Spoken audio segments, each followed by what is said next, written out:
कहते हैं गुरु गुड़ रह गया और चेला चीनी हो गया। कुछ ऐसी ही कहानी है पश्चिम बंगाल के नए मुख्यमंत्री शुभेंदु अधिकारी की। शुभेंदु अधिकारी जो है पश्चिम बंगाल के नए मुख्यमंत्री हैं और हम यहाँ पर गुरु और चेले की बात इसलिए कर रहे हैं क्योंकि पश्चिम बंगाल में किसी जमाने में शुभेंदु अधिकारी ने ममता बनर्जी से ही राजनीति की बारीकियों को सीखा है और आज उन्हीं को सत्ता से हटाकर खुद कुर्सी पर बैठ गए हैं। आखिरकार कौन है ये शुभेंदु अधिकारी जिनके सर पर पश्चिम बंगाल का अधिकार हुआ है? देखिए स्पेशल रिपोर्ट में।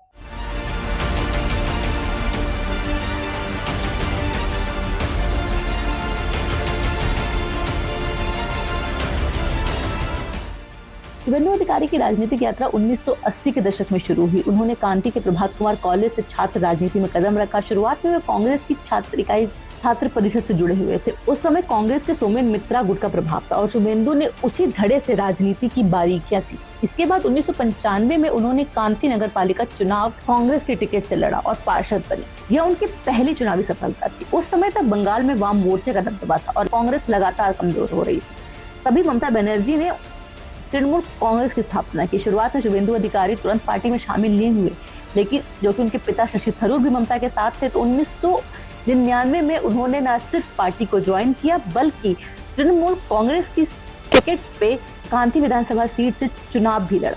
हालांकि वह हार गए। 2001 में उन्होंने फिर तृणमूल कांग्रेस के टिकट पर बेड़िया विधानसभा सीट से चुनाव लड़ा, लेकिन फिर हार गए। 2 बार लगातार हार मिलने के बाद शुभेंदु अधिकारी का हौसला थोड़ा डगमगाया, लेकिन वो रुके नहीं। 2006 में उन्होंने अपने जीवन का सबसे बड़ा टर्निंग पॉइंट लिया। 2007 में उन्होंने नंदीग्राम आंदोलन की शुरुआत की।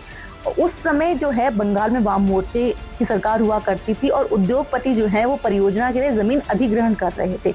नंदीग्राम में इसका विरोध हुआ, आंदोलन हिंसक हुआ और शुभेंदु अधिकारी ने ममता बनर्जी के साथ बड़े स्तर पर नंदीग्राम आंदोलन में हिस्सा लिया। ऐसा कहा जाता है कि ये जो आंदोलन है, इसी में जो शुभेंदु अधिकारी वे सुपर हीरो की तरह दुनिया के सामने आए। 25 नवंबर 2007 को नंदीग्राम में तृणमूल कांग्रेसकर्ताओं पर हमलों आरोप लगे और इसके बाद अधिकारी परिवार ने वामपंथियों के खिलाफ आक्रामक आंदोलन शुरू किया। नंदीग्राम आंदोलन ने पूरे बंगाल में ममता बनर्जी को नई ताकत दी और शुभेंदु अधिकारी को एक पहचान दिलाई। 2008 के पंचायत चुनाव में शुभेंदु अधिकारी की रणनीति में तृणमूल कांग्रेस ने पूर्व मदीनापुर जिला परिषद पर कब्जा कर लिया। उसी साल ममता बनर्जी ने उन्हें युवा तृणमूल कांग्रेस अध्यक्ष बना दिया। 2009 के लोकसभा चुनाव में शुभेंदु ने पुराने प्रतिद्वंदी लक्ष्मण सेठ को हराकर तामलुक सीट जीत ली और यहाँ से उनका प्रभाव बढ़ता चला गया। 2011 में पश्चिम बंगाल में सत्ता परिवर्तन हुआ और 34 साल पुरानी वामपंथी सरकार गिर गई। तृणमूल कांग्रेस सरकार सत्ता में आई और इस दौर में राजनीतिक अधिकारी परिवार सबसे ताकतवर राजनीतिक घरानों में गिना जाने लगा।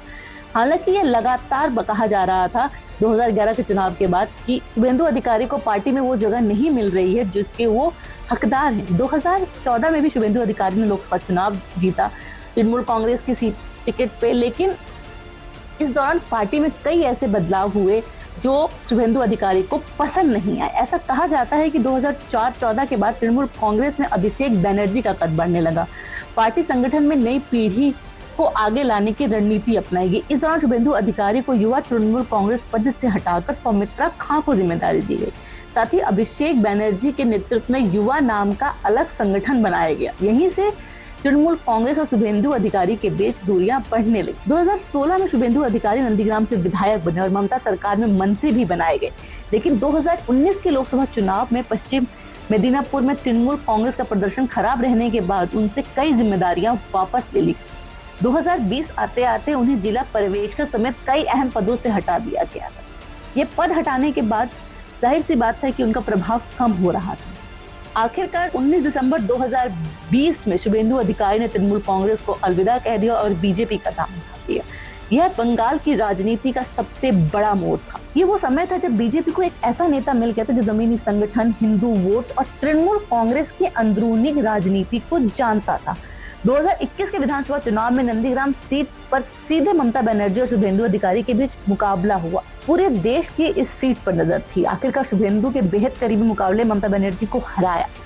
यह सिर्फ एक जीत नहीं थी बल्कि प्रतिमात्मक बंगाल की राजनीति की एक बड़ी घटना थी। शुभेंदु अधिकारी यहाँ से विधानसभा पहुंचे और नेता प्रतिपक्ष कहलाए।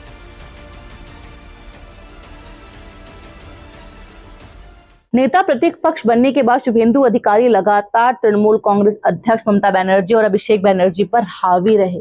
हर बार चुनावी रैलियों में उन्होंने ममता बनर्जी पर गंभीर आरोप लगाए, एक गुस्सा जाहिर किया। अब जो है वो पश्चिम बंगाल के नए मुख्यमंत्री बन चुके हैं, सत्ता का जो ताज है वो पहन चुके हैं। आपकी क्या राय है इस विषय पर, हमें कमेंट में जरूर बताइएगा। आपको क्या लगता है जिस तरीके से जमीन से जुड़कर शुभेंदु अधिकारी सत्ता तक पहुंचे हैं, क्या लोगों की बात भी उसी जड़ से पहचान पाएंगे? और अब नेता प्रतिपक्ष कौन होगा, ममता बनर्जी या अभिषेक बनर्जी? हमें कमेंट सेक्शन में जरूर बताइए।